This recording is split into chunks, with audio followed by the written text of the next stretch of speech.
cleaning up sites across the country with the Air National Guard, and I have a team of about 10 folks, and Stewart is certainly one of those areas that we are currently in active remediation, and certainly looking at PFAS, PFOA activities is a very high priority. I just want to give you a quick summary of all the work that we've been doing for the past few years.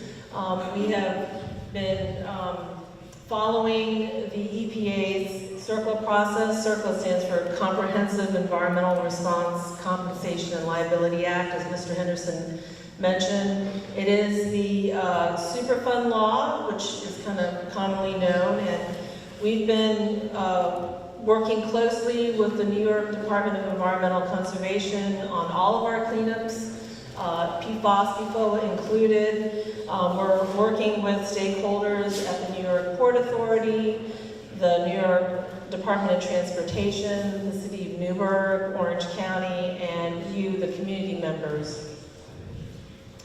The first step in the CERCLA process by statute is that we want to identify the contamination, and for PFAS, PFOA, we wanted to know where we had firefighting foam releases to the environment. And in 2015, we began doing a preliminary assessment, which is a CERCLA term, that looks at where we could have had these potential releases in the environment.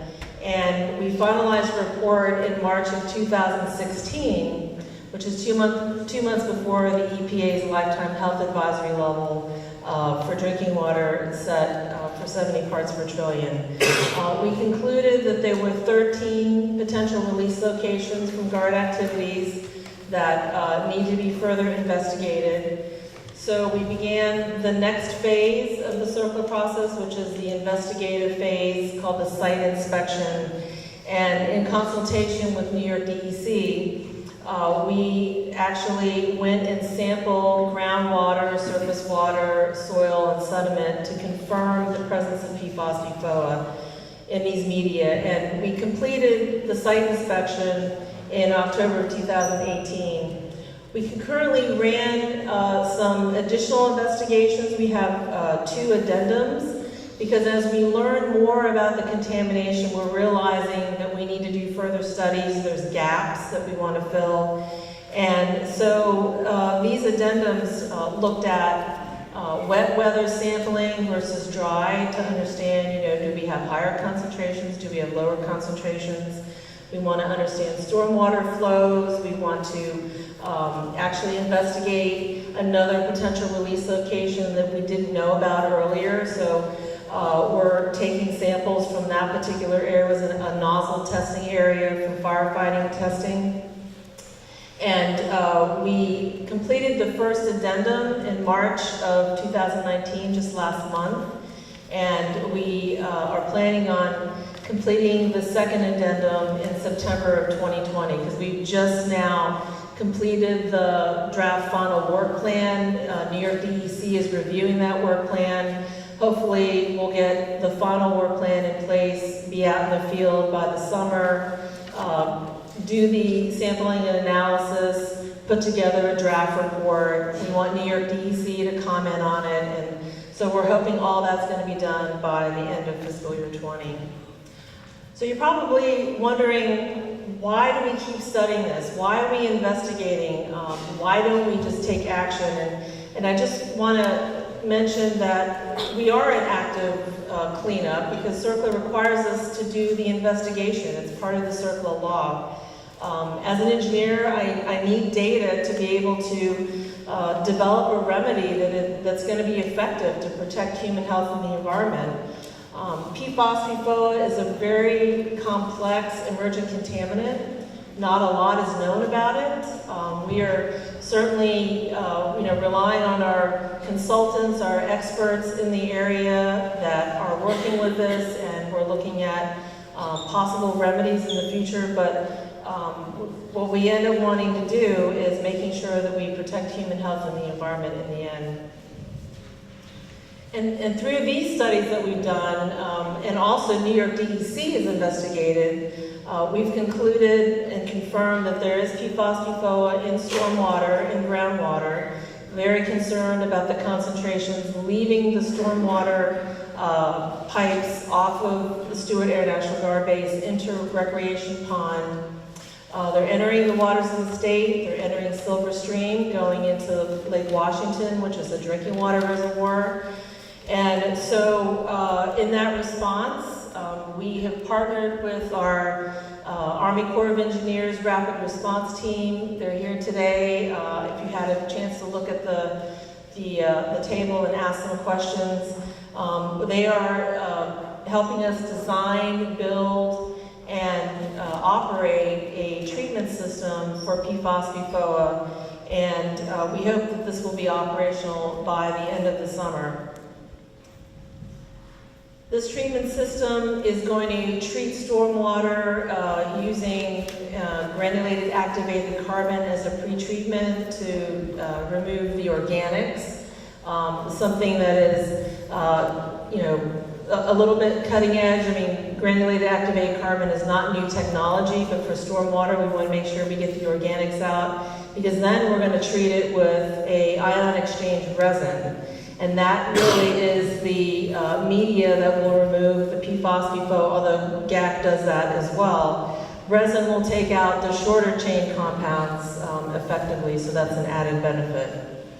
We're also looking at modifying the weir that it's at Rec Pond. The weir is like a gate that holds the water back, and we want to make sure that the weir can accommodate any significant rain events. When we have significant storm events, we don't want to have overflow, we don't want to have a bypass situation, so we're hoping to keep all that water stored in Rec Pond, be able to run it through the GAC system and the resin system, and treat that water before it enters in the waters of the state.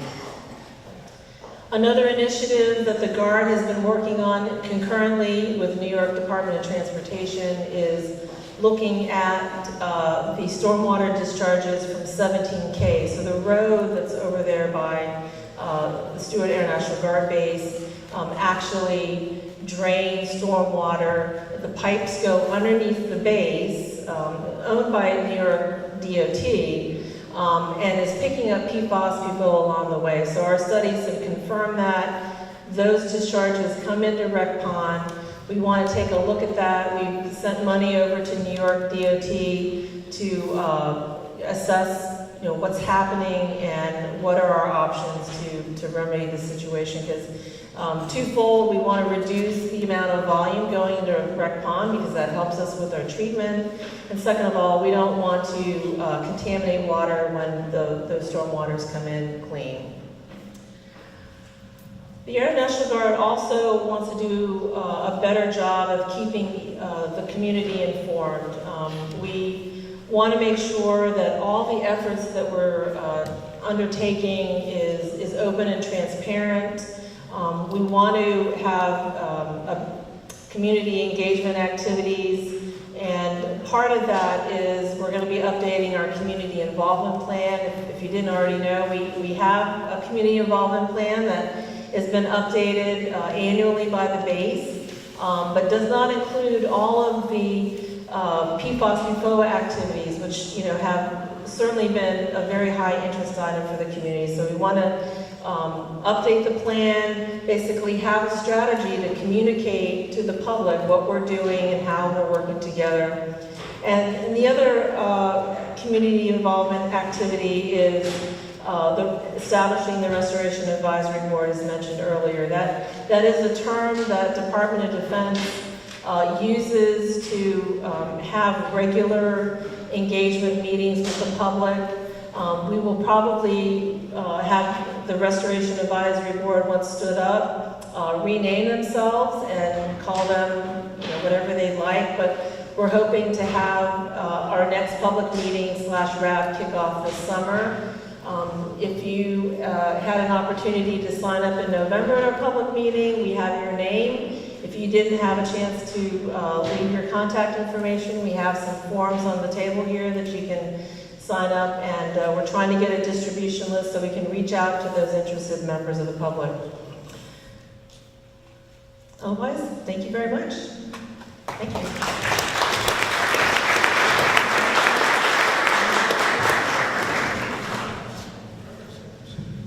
Before we move forward, I'd be remiss not to acknowledge Mr. Bill Kaplan. Mr. Kaplan, are you here, sir? Okay, he went out. Okay, well, we want to give Mr. Kaplan a hand and all those that work with the Armory Unity Center for allowing us to be here. And I'd be remiss not to do it. Thank you, Mayor. Okay, so I think this is enough of us talking. We just want to make sure we got kind of everybody an update. We'd like to listen, which is the primary goal, hear how things are going, listen to your concerns, and do the best we can to answer questions. We brought a little more help with us this time. We brought some really smart people over here. We got the brain trust from the Corps of Engineers and from the Air National Guard.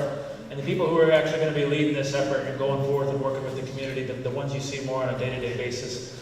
We've got some leadership here, and we're going to do the best we can to answer your questions. So with that, I'm going to stop talking, and I'd like to turn it over to you for questions, concerns, or comments. So, sir,